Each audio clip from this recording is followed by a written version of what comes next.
정혜림의 바칙한 뉴스.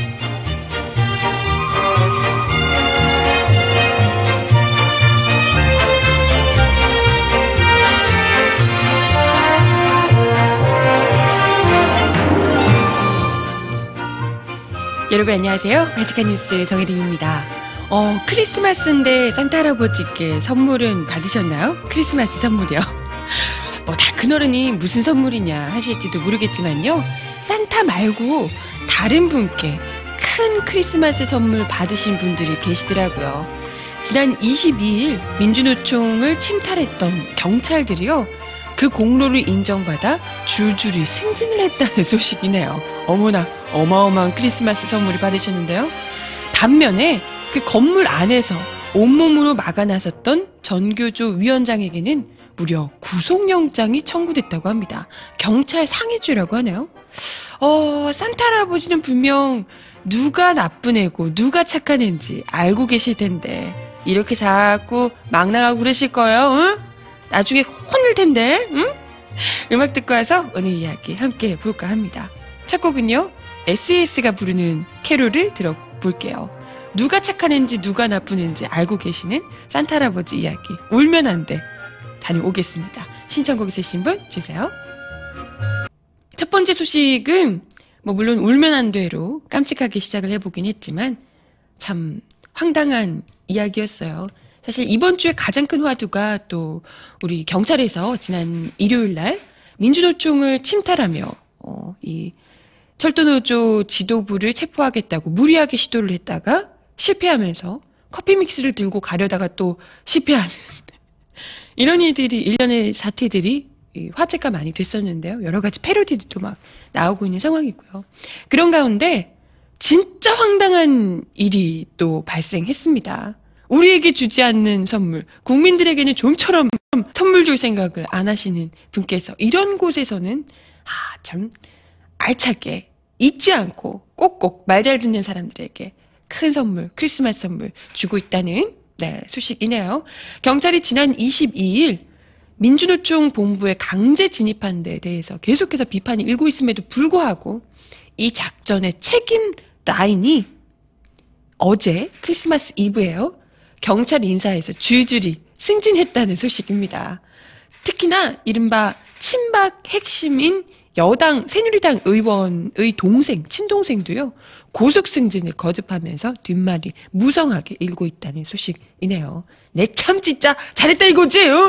민주노총 거기 건물 막 깨 부수고 막 유리창 부수고 난리 났는데 잘했다고 승진 선물 주신 모양이에요.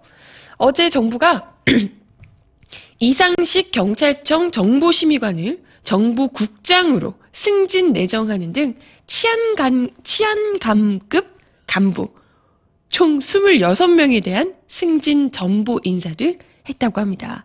치안감 승진자는 이 심의관 하고요. 정혜룡 서울지방경찰청 수사부장, 김양재 서울지방경찰청 기동단장, 서범수 경찰청 교통국장, 백승호 경찰청 정보화 장비 정책관 등 5명이라고 하네요. 근데 이 가운데 이상식 심의관, 정혜룡 수사부장, 그리고 김양재 기동단장 이요. 이번 민주노총 강제 진입의 책임자들이라는 거죠. 이 심의관 같은 경우에는 경찰청 정보국 2인자로 철도노조 지도부의 소재를 파악하기 위한 정보를 총괄적으로 다뤘다고 하고요. 그럼 잘못한 거 아닌가? 없었던 거잖아요, 거기. 그럼 잘못한 건데? 근데 왜 승진을 시켜줘요?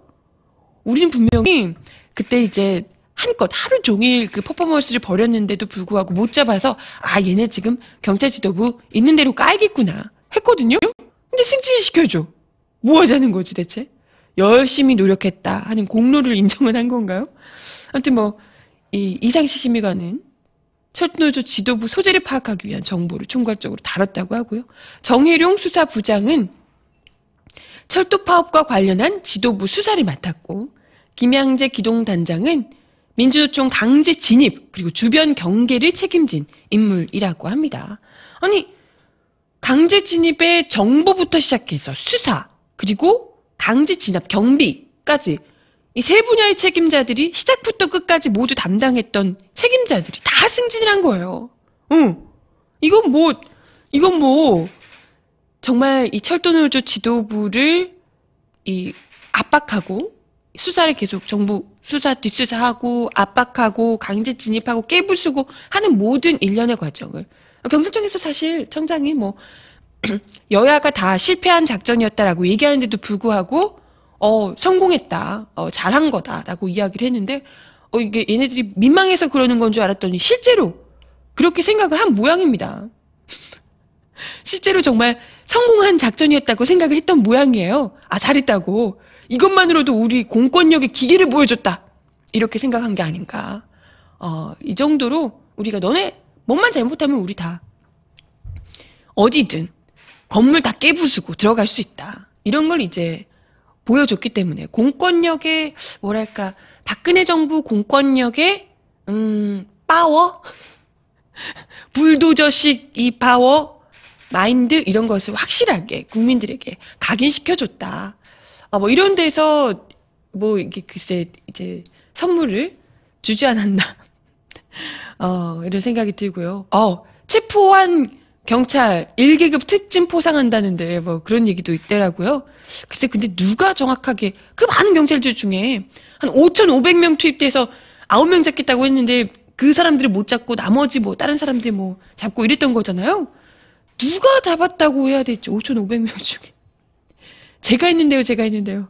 그러지 않을까 싶고요. 참 황당하죠. 게다가 이분들뿐만이 아니고요. 이 과정에 이 사람들은 또 그렇다 쳐요. 이 사람들 그렇다 치는 게 아니고 이 사람들은 이것 때문에 또 승진을 시켜준다고 경찰의 그죠 중요하게 생각하는 게 무엇인지를 우리가 알 수 있는데요. 이 사람들 외에도 서범수 경찰청 교통국장 이분이 경찰청 생활안전국장으로 승진을 했다고 합니다. 근데 이 사람이 대체 뭐냐? 여기 뭐 했나? 이 상황에서 뭐 민주노총 이거 하는데 뭘 했나요? 그게 아니고요. 이분이 4선 의원이신 서병수 새누리당 의원의 동생이라고 합니다. 그렇지.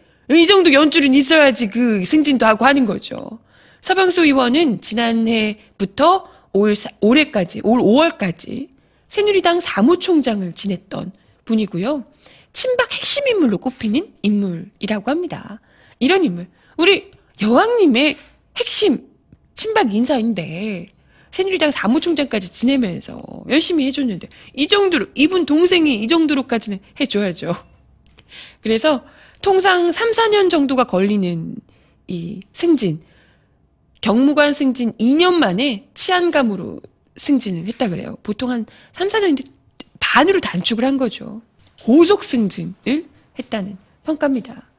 이런 거 보면 지금 국민들의 반발 그리고 비난이 쏟아지고 있는 지금 비판 여론이 쏟아지고 있는 민주노총 강제 진압 과정과 관련해서 국민들의 이 비판과는 전혀 상관없이 자기들은 그저 잘했다고 이렇게 포상을 내리고 포상이 아니라 승진을 내리고 뭐 어디 뭐 1계급 특진 뭐 이런 얘기 나오고 거기다가 친박계 의원 핵심 인물인 의원의 동생을 또 이제 고속 승진을 시켜주고 이렇게 된다면 경찰 고위직에서 정말 정권의 입맛에 맞게 승진 누구 시켜주고 누구는 못하게 받고 이러는 거잖아요. 이렇게 되면 이런 상황에서 어느 누가 그 경찰이며 그 안에서 어느 누가 중립성을 지키고 뭐 수사를 열심히 하고 하겠냐 이런 지적이 나올 수밖에 없을 겁니다. 이 치안감 인사 같은 경우에는요 특히 경찰청장이 추천한 인물을 대상으로 청와대가 최종 결정을 한다 그래요. 이러면 당연히 괜찮아요. 정권의 입맛에 맞는 식으로 충성을 해야지만 내가 어떻게 더 오버해서 충성을 보여주는가, 충성심을 보여주는가 하는 걸로, 그죠? 이렇게 내가 승진이 나의 앞길이 결정된다. 이런 생각을 다들 하지 않겠어요? 그렇기 때문에 굉장히 이제 우려가 되는 것인데, 이 과도한 충성 경쟁이 지금 박근혜 정부에서 빚어지고 있는 이유를 알 수 있게끔 합니다. 아, 정말. 시민들이 이거 고소 못하나? 시민감시단이라도 꾸려야 할 듯 그러시는데요. 그러게 말이에요. 근데 이 사람들은 자기들끼리 이 말 많았던 황당한 반전 영화도 이게 실패한 반전 영화인 이 민주노총 침탈건과 관련해서 자기들끼리 그냥 생진 파티를 벌였는데 황당하게도 그 안에서 경찰이 이제 유리창 깨고 밀고 들어오고 있는 이 과정에서 이걸 온몸으로 저항하고 나섰던 분들 중에서 상당히 많았죠. 그 분들 중에서 전교조 위원장에게 구속영장이 청구가 됐다고 합니다. 이게 무슨 현장에 있었던 기자분들에 따르면요. 정확하게 일단 경찰 측의 입장은 그래요. 유리창이 이제 깨고 들어갔는데 이 저항하는 과정에서 전교조 위원장이 깨진 유리 조각을 경찰에게 던졌다. 그래서 경찰이 다쳤다. 경찰관이 다쳤다. 이런 거예요. 그렇기 때문에 경찰을 다치게 한 혐의로 상해죄로 구속영장을 청구하겠다는 건데요. 사실 이것만으로도 어처구니 없는데 사실 온통 무장한 경찰들이었잖아요. 근데 유리 조각 그게 떨어진 게 이렇게 던진다고 그게 얼마나 다쳤을지 모르겠지만 그것도 그렇고요. 실제로 유리를 그렇게 그 위험한 상황에서 유리를 깨고 들어가고 한 게 누굽니까? 무장하지도 않은 시민들이 집행부가 아니더라도 그 안에서 그 민주노총 관계자분들이며 이런 분들은 그리고 거기 계시던 분들 시민들 이런 분들이 뻔히 안에 있는데도 불구하고 유리창 깨고 그 위험한 상황에서 들어간 거잖아요. 위험하게. 그랬다면 다 시민들이 더 많이 다쳤을 텐데 경찰 유리 조각을 던진 게 실제로 던졌는지도 모른대요. 근데 던져서 그걸 실제로 경찰관이 맞아가지고 찢어졌는지 어쩐지 모르는데 일단 일선에 있던 기자들에 따르면 이게 주장이 엇갈려요. 일선 기자들이나 민주노총에 계시던 분들은 이미 들어올 때 유리창 깨고 이러는 과정에서 경찰이 이미 다쳤었다. 다치고 들어왔는데 마치 이 사람들이 유리를 어떻게 해가지고 유리를 긁고 찌르는 것도 아니고 그게 그렇게 쉽게 다칠지 모르겠어요. 근데 뻔히 온몸으로 무장했던 경찰들이 어떻게 얼마나 다쳤는지는 모르겠지만 뻔히 상황을 그렇게 얼마나 폭력적으로 진압을 했습니까? 그런 과정에서 오히려 피해자인 그것도 압수수색 영장도 없이 그냥 남의 건물을 밀어붙이고 깨부수고 들어온 거잖아요. 이 과정에서 온몸으로 저항했던 사람들에게 오히려 유죄라고 이제 판결을 한 셈입니다. 아직 판결이 났다는 건 아니지만요. 검찰이 구속영장을 청구했다라는 것 자체가 마치 이건 예전에 이명박 정부 때 있었던 그 용산 참사 사건하고 흡사한 거죠. 실제로 다행히도 이번에는 이제 사망자가 발생하거나 이런 끔찍한 일이 없어서 다행이긴 합니다만은 이게 어찌됐건 밀어붙이고 강제적인 그것도 이거는 압수수색 영장 이런 것도 없는데도 불구하고 과잉충성으로 밀고 들어가다가 누군가 다쳤어요. 다쳤는데 유리창 깨고 난리 부르스를 친 게 사실 경찰인데 그럼에도 불구하고 오히려 무장도 하지 않은 채로 막아나서다가 얻어맞고 끌려 나오고 했던 피해자들이 오히려 가해자를 둔갑해서 경찰에게 유리 조각을 던졌니 이러면서 구속영장까지 청구하고 있으니 이게 어찌 황당하지 않을 수가 있단 말입니까?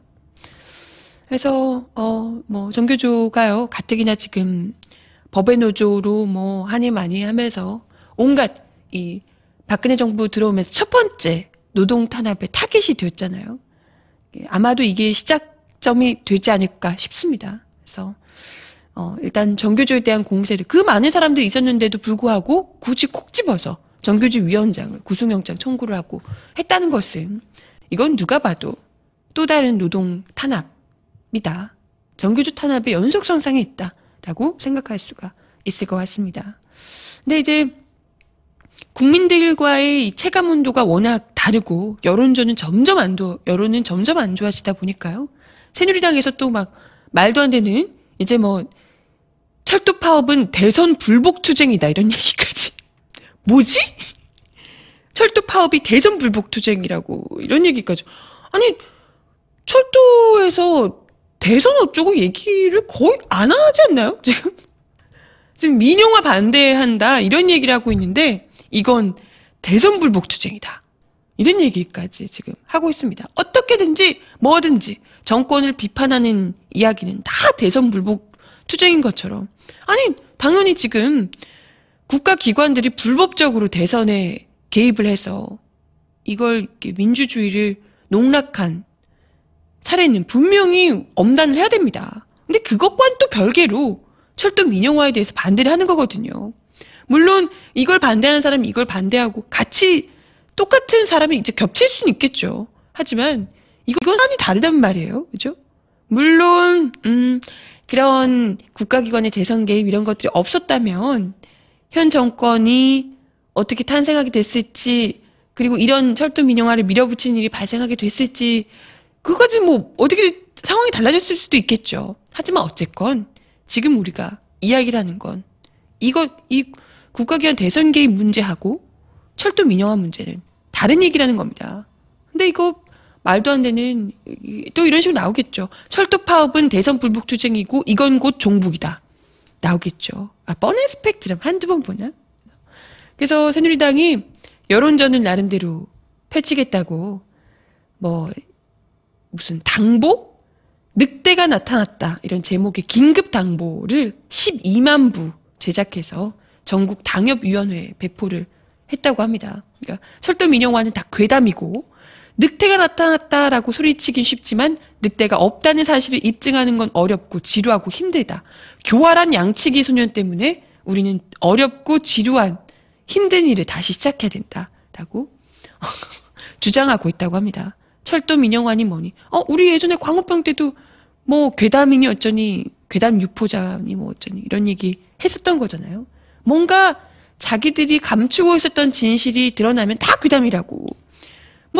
방사능 이것도 후쿠시마 원전 괴담이라고 그러는데 실제로 무엇이 괴담인지 지루하고 어렵다면서도 밝히지 않잖아요.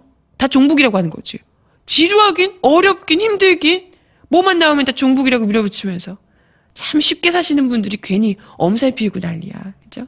하지만 이미 이 여론 확산, 민영화 반대 여론 확산을 어떻게 여론전으로 돌리려고 한다고 해서 쉽진 않을 것이다. 네. 하지만 그렇다고 해서 우리가 정신을 놓으면 안 되지만요.